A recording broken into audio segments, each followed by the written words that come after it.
പ്രേക്ഷകർക്ക് നമസ്കാരം. നമ്മുടെ നാട് എത്ര സുന്ദരമായിട്ടാണ്, എത്ര ഐക്യത്തോടു കൂടിയാണ്, എത്ര ഒരുമയോടുകൂടിയാണ് നമ്മളൊക്കെ ഒരുമിച്ച് മുന്നോട്ട് പോകുന്നത്. ഇതിനൊക്കെ കുത്തിത്തിരിപ്പുണ്ടാക്കാനായിട്ട് എന്തിനാണ് സമസ്ത പോലെയുള്ള ഒരു സംഘടനയൊക്കെ രംഗത്തെത്തുന്നത്? എനിക്ക് തീരെ മനസ്സിലാവുന്നില്ല. ഈ സമസ്തയുടെ പ്രധാനപ്പെട്ട നേതാക്കന്മാരോട് പറയാനുള്ളത്, നിങ്ങള് മലപ്പുറത്ത് നടന്ന കേരളത്തിന്റെ കുംഭമേളയെ ഒന്ന് നോക്കി കണ്ട് പഠിക്കണം. നമ്മുടെ മഹാമാഘ മഹോത്സവം മലപ്പുറത്ത് നടന്നു. എത്ര സുന്ദരമായിട്ടാണ് അത് അവര് നടത്തിയിട്ടുള്ളത്. നമ്മുടെ രാജ്യത്തിന്റെ പൈതൃകവും നമ്മുടെ രാജ്യത്തിന്റെ പാരമ്പര്യവും സംസ്കാരമൊക്കെ ഉയർത്തിപ്പിടിച്ച് ലക്ഷക്കണക്കിന് ആളുകൾ അവിടേക്ക് എത്തി. ഭക്തരായിട്ടുള്ള അതായത് അതിൻ്റെതായ ഒരു സുന്ദരമായ രീതിയിൽ മഹാകുംഭമേള അവിടെ നടന്ന് ലക്ഷക്കണക്കിന് ആളുകൾ അവിടെ പങ്കെടുത്തിട്ടും എല്ലാ മതങ്ങളിലുള്ള ആളുകളും ഒരുപോലെ അതിന് കൈയടിക്കുക. പ്രദേശവാസികളായിട്ടുള്ള ആളുകൾ പോലും എടുത്തു പറയാണ് എത്ര സുന്ദരമായിട്ടാണ് സേവാഭാരതി അവിടെ ലക്ഷക്കണക്കിന് ആളുകൾ വന്നിട്ടും അവിടെയൊക്കെ തന്നെ വൃത്തിയാക്കിയത്. അടുത്ത തവണ ഞങ്ങൾ ഇതിനെ വളരെ വലിയ പ്രതീക്ഷയോടുകൂടിയാണ് നോക്കിക്കാണുന്നത്. നമുക്ക് ഒരുമിച്ച് ഇതിനെ ഇനിയും ഒരുപാട് ഉയരങ്ങളിലേക്ക് എത്തിക്കണം. അങ്ങനെ സുന്ദരമായിട്ട് നമ്മുടെ നാട്ടിലെ എല്ലാ മതങ്ങളിൽപ്പെട്ട ആളുകളും ഒരുപോലെ മഹാമാഘ മഹോത്സവത്തെ കുറിച്ച് പറയുമ്പോ ഇതിനെയൊക്കെ ഈ സമസ്തയൊക്കെ നോക്കി കണ്ട് തന്നെ പഠിക്കണോ. സമസ്ത സമ്മേളനം കഴിഞ്ഞ് ചില ആവശ്യങ്ങളൊക്കെ ആയിട്ട് സമസ്ത രംഗത്തെത്തിയിട്ടുണ്ട്. ഈ മഹാകുംഭമേളയില് ഏതെങ്കിലും ഒരു വിഭാഗത്തിനായിട്ട് ഇന്ന ആവശ്യങ്ങൾ ഉണ്ട് എന്ന് പറഞ്ഞ് ഇവിടെ ഒരു കുത്തിത്തിരിപ്പിനും ഈ പറയുന്ന മഹാമാഘ മഹോത്സവത്തില് ഒരാള് പോലും പ്രഖ്യാപനം നടത്തിയിട്ടില്ല. നമ്മുടെ രാജ്യത്തിന്റെ പാരമ്പര്യവും പൈതൃകവും സംസ്കാരവുമാണ് അവിടെ ഉയർന്നിട്ടുള്ളത്. അതേസമയം സമസ്തയുമായി ബന്ധപ്പെട്ട ആവശ്യങ്ങൾ മതാടിസ്ഥാനത്തിൽ ചോദിക്കുന്നത് നിങ്ങളൊന്ന് കേട്ടു നോക്കൂ. ഈ സമസ്തയുടെ വക്താവ്, സംസ്ഥയുടെ പ്രധാനപ്പെട്ട നേതാവ് ഈ പറയുന്നത് ചാനൽ ചർച്ചയിൽ ഇരുന്നു കൊണ്ട് നിങ്ങളതൊന്ന് കേട്ടു നോക്കൂ. പെരുന്നാളുകൾക്ക് 3 ദിവസം അവധി വേണം. ഈ ആവശ്യത്തിന് കേരളത്തോളം പഴക്കമുണ്ട് എന്ന് തന്നെ പറയാം. 3 ദിവസം പെരുന്നാളിന് അവധി അനുവദിക്കണമെന്നത് പലപ്പോഴും 1 ദിവസമാണ് ലഭിക്കാറുള്ളത്. അപ്പോൾ പ്രത്യേകിച്ച് സർക്കാർ ജീവനക്കാർ, അതുപോലെ തന്നെ ദൂരദേശങ്ങളിൽ പഠിക്കാൻ പോകുന്ന വിദ്യാർത്ഥികൾ, ഇവർക്കൊന്നും പെരുന്നാളിൽ അറ്റൻഡ് ചെയ്യാൻ കഴിയാത്ത ഒരവസ്ഥാവിശേഷം വരുന്നുണ്ട്. ഇത് ഇന്നും ഇന്നലെയുള്ളൊരു വിഷയമല്ല. അത് UDF ഭരിച്ചപ്പോഴും LDF ഭരിച്ചപ്പോഴും ഒക്കെ നിരന്തരം മുസ്ലിം സമുദായത്തിൻ്റെ ഭാഗത്ത് നിന്നുകൊണ്ട് ഉന്നയിക്കപ്പെട്ട ഒരാവശ്യമാണിത്. അപ്പോൾ അത് ഒരു കേരളത്തോളം പഴക്കമുള്ള ഒരാവശ്യമാണ് അതിൽ പറഞ്ഞ്. മറ്റൊന്ന് എന്ന് പറയുന്നത്, പുതുതായിട്ട് ഇവിടെ ഒരു ആവശ്യം ഉന്നയിച്ചില്ല. ഇവിടെ മദ്രസ പഠനത്തിന് വിഘാതമാകുന്ന വിധത്തിൽ ഇതുവരെ കേരളത്തിൽ അങ്ങനെ ഒരു സമീപനം ഉണ്ടായിട്ടില്ല. അത്തരം ചില നീക്കങ്ങൾ ചില കേന്ദ്രങ്ങളിൽ നിന്ന് ഉണ്ടാകുന്നുണ്ടോ എന്ന ഭയപ്പാട് കൊണ്ടാണ് ആ ഒരു രീതിയിലേക്ക് പോകാൻ പാടില്ല. നമ്മുടെ പാരമ്പര്യമായി ഇവിടെ നിലനിൽക്കുന്ന ആ ശൈലിയിലേക്ക് തന്നെ കാര്യങ്ങൾ പോകണം എന്ന് ഞങ്ങൾ ആവശ്യപ്പെടുന്നത്. അതായത് നമ്മുടെ കേരളം ഈ വിഷയം പോലും ഇപ്പം നമുക്കറിയാം. ഇന്നലെ സമ്മേളനത്തിൽ പാസാക്കിയ മറ്റൊരു പ്രമേയമാണ് ജില്ലകൾ വിഭജിക്കണമെന്നത്.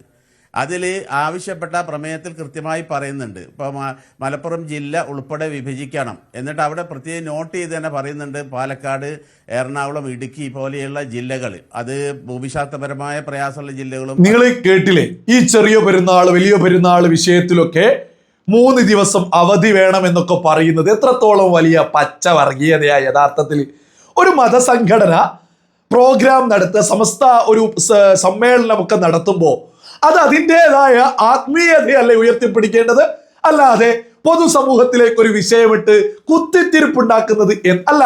ഈ കഴിഞ്ഞ ഈ കൊല്ലാണോ പെരുന്നാൾ തുടങ്ങിയത്? അല്ലല്ലോ. ഇവര് തന്നെ പറയുന്നത് നിങ്ങൾ കേട്ടില്ല, ഒരുപാട് കാലമായിട്ട് കേരളത്തോളം പഴക്കമുണ്ട്, എന്നിട്ടും ഇതുവരെ ഇത്രത്തോളം പഴക്കമുള്ള, പ്രത്യേകിച്ച് സമസ്തയൊക്കെ പിന്തുണയ്ക്കുന്ന സർക്കാരുകൾ ഇവിടെ എത്ര തവണ മാറി വന്നു. എന്നിട്ട് പോലും ഇതാരും പരിഗണിക്കാത്തത് എന്തുകൊണ്ടാ? അതിന്റെ ആവശ്യമില്ലാഞ്ഞിട്ടല്ലേ. ഇപ്പോഴാണ് ജോലി ചെയ്യുന്ന ആളുകളൊക്കെ ഉണ്ടായിട്ടുള്ളത്. നമ്മളൊക്കെ തന്നെ കലാലയങ്ങളിലൊക്കെ പഠിച്ച് ഒക്കെ തന്നെ മുന്നോട്ട് പോയിട്ടുള്ള ആളുകളല്ലേ. ഞാനൊക്കെ പെരുന്നാളൊക്കെ വരുന്ന സമയത്ത് എവിടെയാണെങ്കിലും ഉമ്മാന്റെ അടുത്തേക്ക് എത്താൻ വേണ്ടിയിട്ട് നമ്മൾ അത് പ്രിപ്പയർ ചെയ്യും. അത് എല്ലാ സമൂഹത്തിൽ എല്ലാവരെയും ഉപദ്രവിക്കാനല്ല നിൽക്കുക. നമ്മൾ അതിനനുസരിച്ച് പ്ലാൻ ചെയ്ത് ആ ദിവസത്തേക്ക് എത്താറുണ്ട്. ഇത്രയും കാലം എത്തിയിട്ടുണ്ട്, ഇനി മുന്നോട്ടും അങ്ങനെ തന്നെ എത്തണമെന്നും ആഗ്രഹിക്കുന്നത്. അതിന് പ്രത്യേകിച്ച് ഒരു 3 ദിവസത്തെ ഒരു ലീവിന്റെ ആവശ്യമുണ്ടോ? അങ്ങനെ എല്ലാ മതങ്ങളും ഇന്ന ആഘോഷത്തിന് 3-4 ദിവസം വേണം എന്നൊക്കെ പറഞ്ഞാൽ ഇവിടെ കാര്യങ്ങൾ ഭംഗിയായിട്ട് മുന്നോട്ട് പോകണ്ടേ? ഈ 3 ദിവസം അവധി ഈ കഴിഞ്ഞ കാലങ്ങളിലൊന്നും ഇവിടെ മുസ്ലിങ്ങളൊന്നും ജീവിച്ചിട്ടില്ലേ? സമസ്തയോടാ ചോദ്യം. മുസ്ലിങ്ങളൊന്നും ജീവിച്ചിട്ടില്ലേ? അവരൊന്നും ഇവിടെ പെരുന്നാൾ ആഘോഷിച്ചിട്ടില്ലേ? ഈ അവധിയൊന്നും ഇല്ലാഞ്ഞിട്ട് സുന്ദരമായിട്ട് പെരുന്നാളൊക്കെ തന്നെ നമ്മളൊക്കെ ആഘോഷിച്ച് തന്നെ മുന്നോട്ട് പോകുന്നത്. ഒരിക്കൽ പോലും ഒരു ലീവ് വേണമെന്ന് നമുക്കൊന്നും തന്നെ തോന്നിയിട്ടില്ല. എല്ലാവരും ഐക്യത്തോടെ ഒരുമിച്ചാണ് മുന്നോട്ട് പോകേണ്ടത്. അല്ലാതെ ഒരു ബഹുസ്വര ഒരു എല്ലാ ആളുകളുമുള്ള ഒരു സമൂഹത്തിൽ എത്തിയിട്ട് ഇന്ന ലീവ് വേണം എന്ന് പറയുന്നത് വർഗീയതയാ. സമസ്ത ആത്മീയത ഉയർത്തിപ്പിടിക്കുന്നതിന് പകരം സമൂഹത്തിൽ കുത്തിത്തിരിപ്പുണ്ടാക്കുന്നത് ദയാവ് ചെയ്തിട്ട് ഇതൊക്കെ പച്ച വർഗീയതയാണ് എന്ന് എന്തുകൊണ്ടാണ് ആളുകൾ ഒരേ സ്വരത്തിൽ ഇവിടെ വിളിച്ചു പറയാത്തത്? ഇതുകൊണ്ടൊക്കെ പറയുന്നത് ഈ പറയുന്ന മഹാമാഘ മഹോത്സവത്തിലേക്ക് ഒന്ന് നോക്കണം. ഒരു രീതിയിൽ പോലും പൊതുസമൂഹവുമായി ബന്ധപ്പെട്ട ഒരു ആവശ്യം പറഞ്ഞൊരു പ്രശ്നം ഉണ്ടായിട്ടില്ല. അതേസമയം ഇവിടെ കുത്തിത്തിരിപ്പ ഒരു മതമായി. ഇവിടെ ഒരു മതത്തിന്റെ പേരിൽ ഈ പറയുന്ന മുസ്ലിം ലീഗ് ഉണ്ടല്ലോ, അവരെ തന്നെ കുത്തിത്തിരിപ്പ് സഹിക്കുന്നില്ല.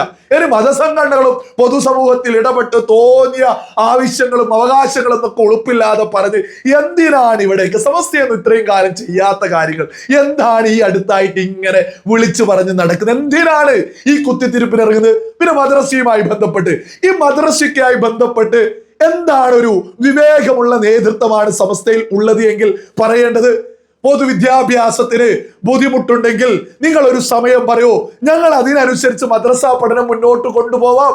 അതല്ലേ അന്തസ്?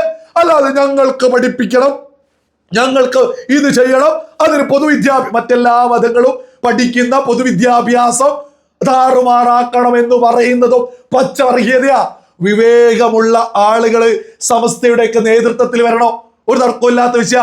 ഏത് പൊട്ടന്മാരാണ് ഈ പൊതുവിദ്യാഭ്യാസത്തില് മദ്രസ ഞങ്ങൾക്ക് നടത്തിയാലേ അത് അതിനനുസരിച്ച് മാറ്റണം എന്നൊക്കെ ആരെങ്കിലും അതൊക്കെ പറയാൻ അതൊക്കെ ഒരു പച്ച വർഗീയതയല്ലേ? ഞങ്ങളുടേതായ ആവശ്യങ്ങളുണ്ട്, അത് കഴിഞ്ഞിട്ട് മതി മറ്റ് വിദ്യാഭ്യാസ അതൊക്കെ ഒരു പച്ച വർഗീയതയാ. പൊതുവിദ്യാഭ്യാസ രീതി പോകുന്നതിനനുസരിച്ച് മാറ്റം വരുത്തി ആ രീതിയിൽ മദ്രസ പഠനമൊക്കെ കൊണ്ടുപോകുന്നതാണ് ഒരു ഐക്യം എന്നൊക്കെ പറയുന്നത്. പിന്നെന്താ പറയുന്നത്? മൂന്നാമതായിട്ട് പറഞ്ഞ വിഷയം നിങ്ങൾ കേട്ടില്ലേ? മലപ്പുറം ജില്ലയെ മതേതരത്വമാക്കാനായിരിക്കും എറണാകുളവും അപ്പുറത്തുള്ള 4 ജില്ലയുടെ പേരും കൂടി പറയും. ഈ മലപ്പുറം ജില്ല വിഭജിക്കണം എന്ന് പറഞ്ഞ് ഇതൊക്കെ മതത്തിന്റെ അടിസ്ഥാനത്തിലല്ലേ ഈ പറയുന്നത്? മതം ഈ സമസ്തയൊക്കെ ആത്മീയ ഒരു മുസ്ലിം ലീഗിനെ കൊണ്ട് തന്നെ ഇവിടെ ശല്യമാണ്. ആ ശല്യം ഒരു പൊതുശല്യമായിട്ട് മാറിയിട്ടുണ്ട്. ഒരു മതത്തിന്റെ പേരിൽ ഒരു പാർട്ടി രൂപീകരിക്കുക, എന്നിട്ട് തോന്നിയതുപോലെ പറയാം അതൊക്കെ മതേതരത്വം എന്ന് സർട്ടിഫിക്കറ്റ് കൊടുക്കുക, ഇവിടെയുള്ള പ്രമുഖ മാധ്യമങ്ങൾ മത്സരിക്കുക. ഇവിടെ സമസ്ത ആത്മീയപരമായിട്ട് മഹാമാഘ മഹോത്സവം ഒരു മാതൃകയാ. അത് കണ്ടു പഠിക്കുക, ആത്മീയത ഉയർത്തിപ്പിടിക്കുക. അതിൻ്റെതായ ചരിത്രവും പാരമ്പര്യവും ഒക്കെ നിങ്ങൾ വർണ്ണാഭമായിട്ട് വലിയ രീതിയിൽ നിങ്ങൾ ആവുന്നത് പോലെ സംസാരിക്കൂ. അല്ലാതെ ഒരു പൊതുസമൂഹത്തിലേക്ക് ഇത്തരം വിഷയങ്ങൾ ഇട്ട് എന്തിനാണ് ഒരു കുത്തിത്തിരിപ്പിന് ഉളുപ്പില്ലാതെ പച്ച വർഗീയത വിളിച്ചു പറയുന്നത്? ഇതൊക്കെ നിങ്ങൾ ഈ ഞെട്ടിക്കല്ലേ ഈ UDF-നെയും LDF-നെയൊക്കെ? ഇതൊക്കെ പൊതുസമൂഹം കൃത്യമായിട്ട് തിരിച്ചറിഞ്ഞു. ഇവരൊക്കെ ഈ പറയുന്ന സമസ്തയൊക്കെ ഇവിടെയുള്ള ഈ UDF വരുമെന്നുള്ള പ്രതീക്ഷയിൽ അവരൊക്കെ തന്നെ ഇത്തരം ഒരുപാട് ആവശ്യങ്ങളുണ്ട്. സമസ്ത ഉൾപ്പെടെ, ജമാഅത്തെ ഇസ്ലാമി ഉൾപ്പെടെ, പോപ്പുലർ ഫ്രണ്ട് ഉൾപ്പെടെ, SCPI ഉൾപ്പെടെ ഒരുപാട് ആളുകൾ ഇപ്പൊ UDF വന്നാൽ മറിക്കാൻ കാത്തിരിക്കുക. ഇതൊക്കെ തന്നെ ബോധമുള്ള സകല ആളുകളും തിരിച്ചറിയുക. സമസ്തയുടെയൊക്കെ പ്രധാനപ്പെട്ട നേതാക്കന്മാരോട് പറയാനുള്ളത്, നിങ്ങൾ എന്തിനാണ് പൊതുസമൂഹത്തിൽ ഇങ്ങനെ തുനിഞ്ഞിറങ്ങി കുത്തിത്തിരിപ്പിന് ശ്രമിക്കുന്നത്?